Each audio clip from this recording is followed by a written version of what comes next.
Hey guys, it's Sherry and Lisa for our book club. It's again reminding everyone that it's the second Thursday of every month now at 10 a.m. Eastern Standard Time. So we'll be doing new books each month, and this month we are doing the Miracle Morning for the Network Marketers.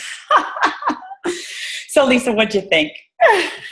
I really enjoyed it. I think I had already kind of knew going into before reading it that it was important to have a routine and a schedule and everything for the morning. And I know for myself, especially now that the kids are back in school and everything, having that routine where I still get up early to get my workout in, I get the kids off to school, and then I sit down to do my power hour, and it makes me my day more productive. And so having that routine and kind of hearing all the stories that he was talking about in the book, I think was just a good affirmation to say, like, you need to have a schedule in place to be productive. I think, and I know with Beachbody, they always emphasize, work hours. But I don't know about you, but I mean, especially in the beginning of my business, how much did we kind of push that aside, and even now, sometimes it's a struggle because with kids, and there's always a change in something, and our daily schedules. But I think that he mentions time blocking. That's what it is. He called it time blocking. And I just think the more I've listened to that book, I'm like, oh my God, you really do need to be like, look, I appreciate if a friend invites me to go for a walk, but that hour is for my power hour, and you have to stick to it. And I know it's so easy to divert from that, but when he emphasized just the success that comes with it, it just makes so much more of an impression on you. At least it did me. Yeah, that's a really good point, because I have actually seen that too, more so recently, right? So my kids are in school and I do have my days. And then to your point, like, yeah, somebody asks you to go to lunch. You're like, oh, well, all right, I don't have any calls then. But you had that time, where I was supposed to be doing X, Y, or Z. And then it kind of does throw you off course. Yeah. And that's the biggest thing I struggle with. I know it. And then I had to also, he talks about too, just evaluating your schedule. And for me, I typically used to get up and work out from 5 to 6 a.m. Like that was my time to work out, and then get the kids ready and go. And then I would do work after I got home. And then Juliet would sit in front of the TV sometimes, and I've actually switched that now where I'm trying to do more of my business from that 5 to 6 a.m. I would rather her watch me work out, right, and sit at the computer. So I had to change my mindset and flip-flop that. So, and it's awkward at first, because I mean, ever since I was in college, I've always worked out, boom, right away. So it has been a little bit of a challenge to get myself focused like on business when I wake up, or even just like he talks about a lot of meditation and devotionals. And that's really something new to me. I don't know if you've took the dive into any of that, but that's new to me as well. And it's kind of hard because sometimes I'm like, okay, I'm already tired.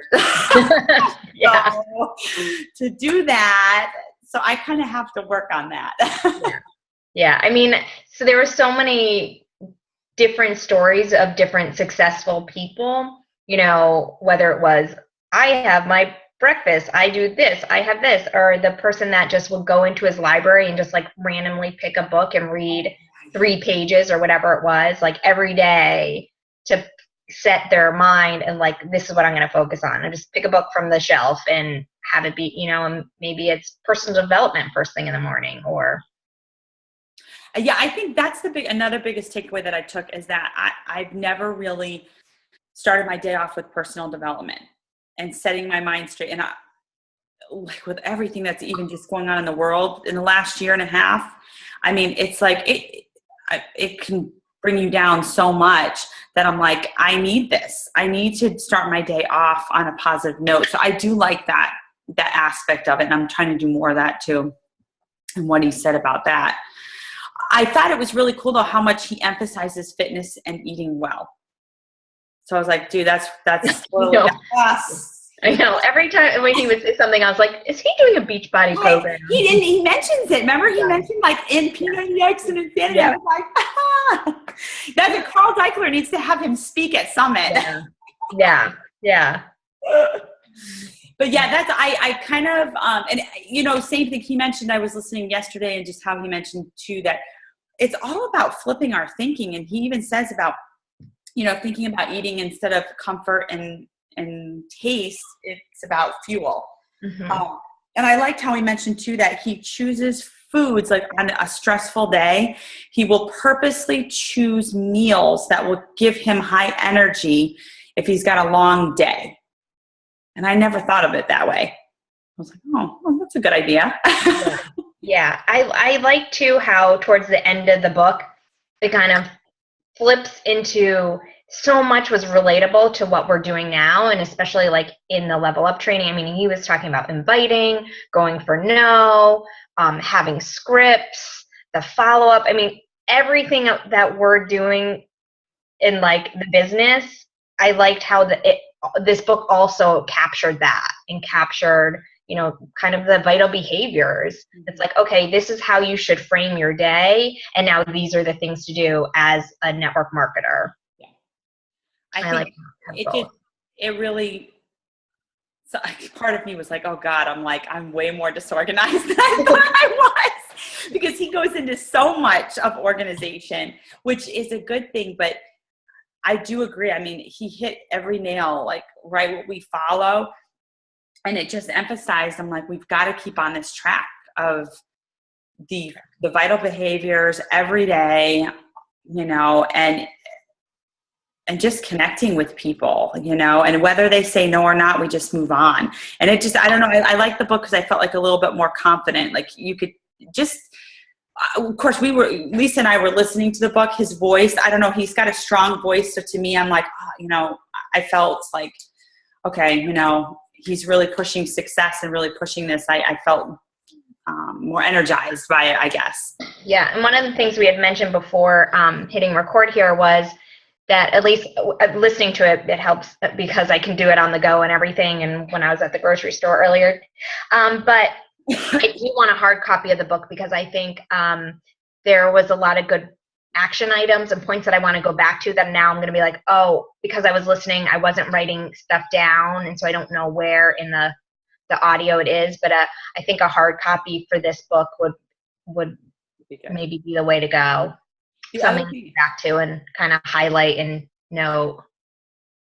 Exactly. Because and you and I were talking about before too, he mentions a lot of affirmations, but he doesn't state them on the Audible.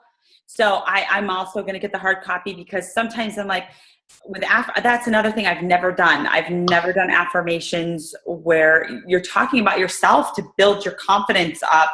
And he has like a bunch of lists, I guess, in the book, and you can tweak them to your own life. But he really, really emphasizes to take a few minutes every day and say that to yourself. And, you know, I have a neighbor up the street who she's really into yoga as well.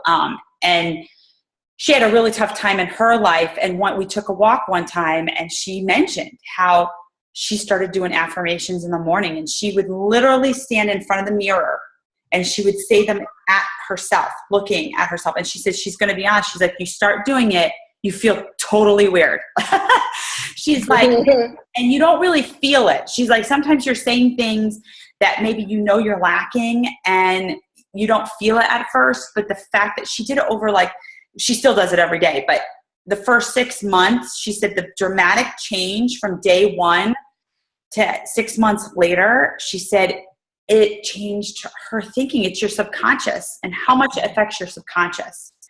So I'm looking forward to seeing what the affirmations, because sometimes it's hard to kind of just start off like, well, where do I start with them? You know? Awesome. Yeah.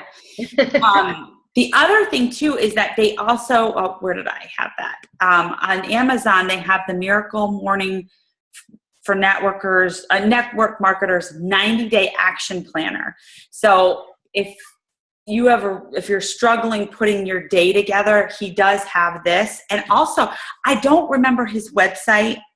It's TMM something, but he apparently has a ton of information on it. Yeah.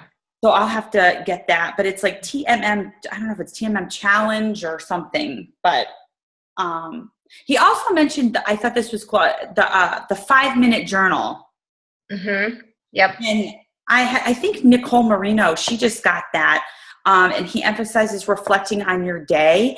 And that journal is really great. It already has prepared questions, and you just jot 3 things down for each question. And it literally should take you 5 minutes at the end of the day.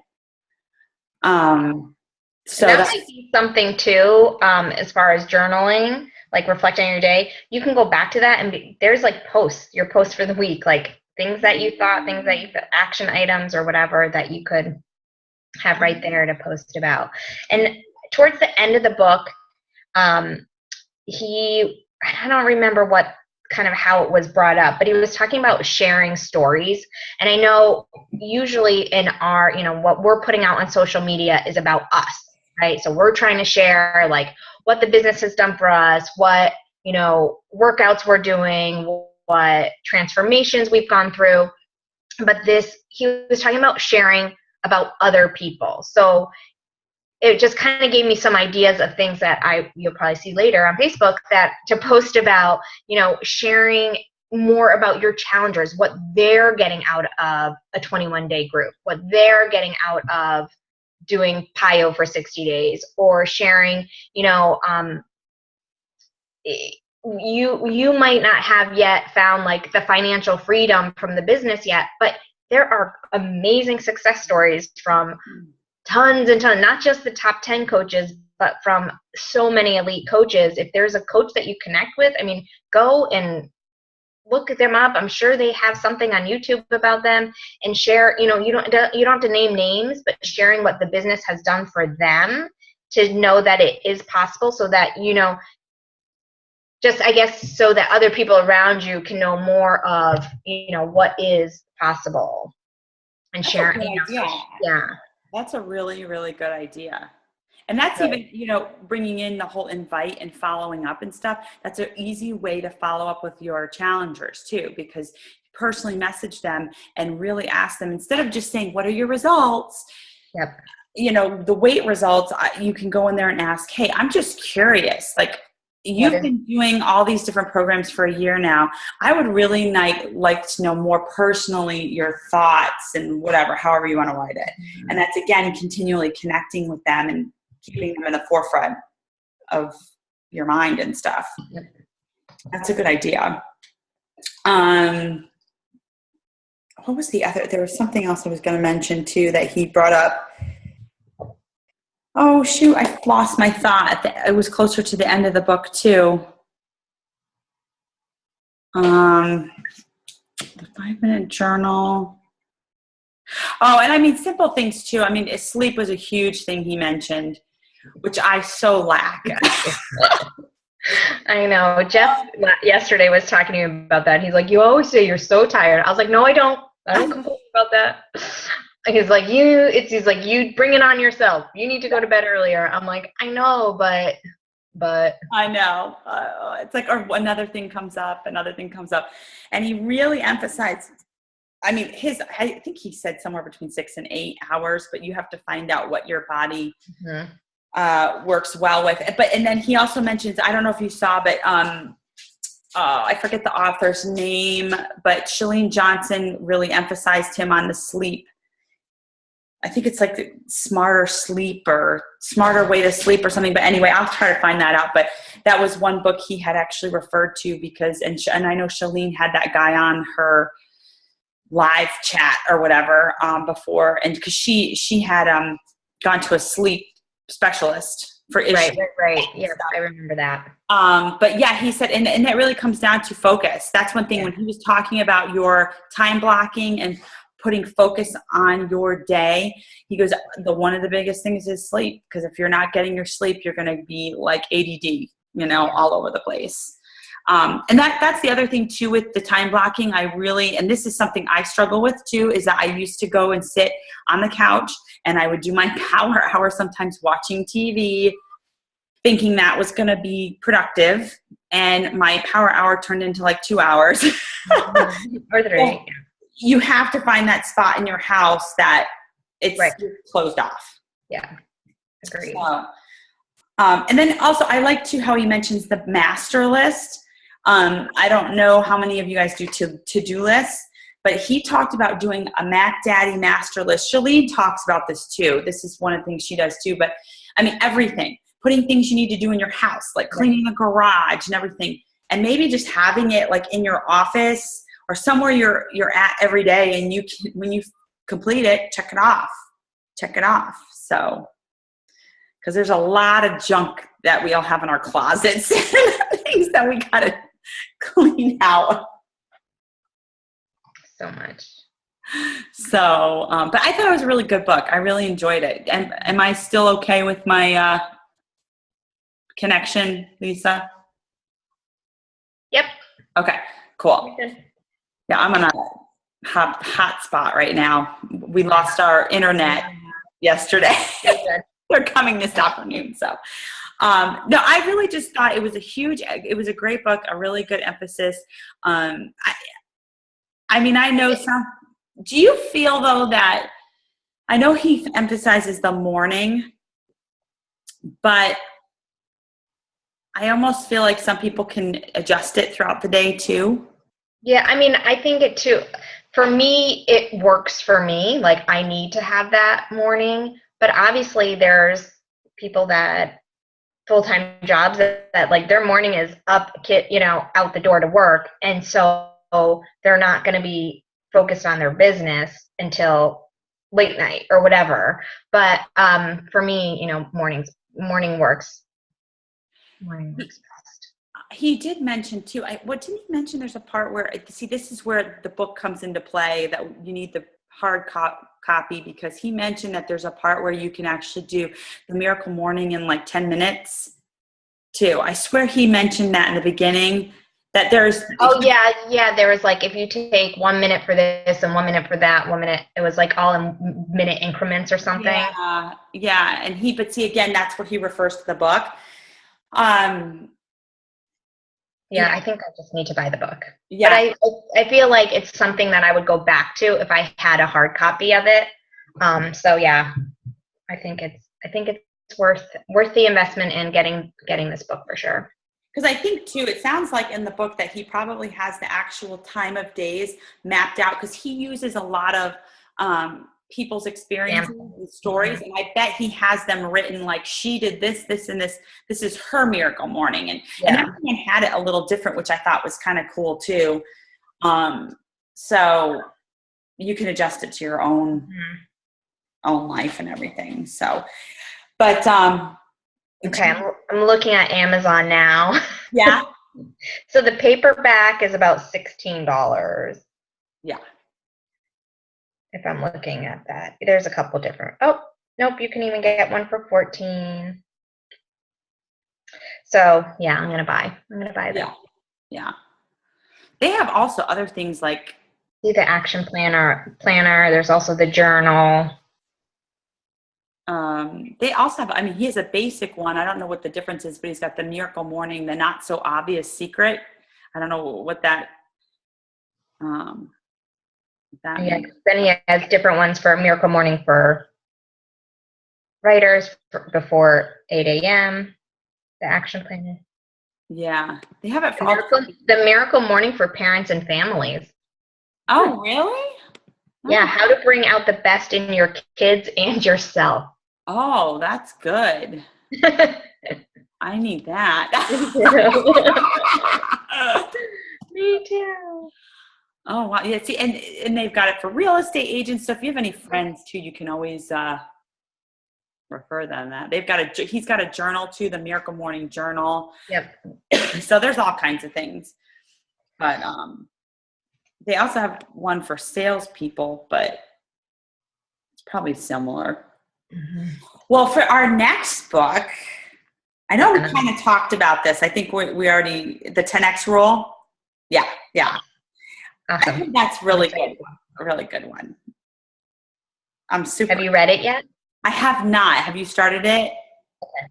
No. No. Okay. No. But I've heard several people talk about it, and they were like, now I have heard also that the guy's a little racy in what he says. So I don't know if his language is, I heard he's a little like out there. Like he'll just say it the way he wants to say it. So kind of how You Are a Badass was, right? Yeah. So if your kids are around, you might want to calm down a little bit. Put the headphones in. Yeah. But I heard it's a pretty awesome book. So I swear, I feel like every time we read a new book, I'm like, dude, that's like my new favorite book. Yes, right. I know. Yeah, me too. So, and then I don't know, Lisa and I can start talking about for December, but there's a whole bunch that I've heard lately. Girl Code, a couple others too.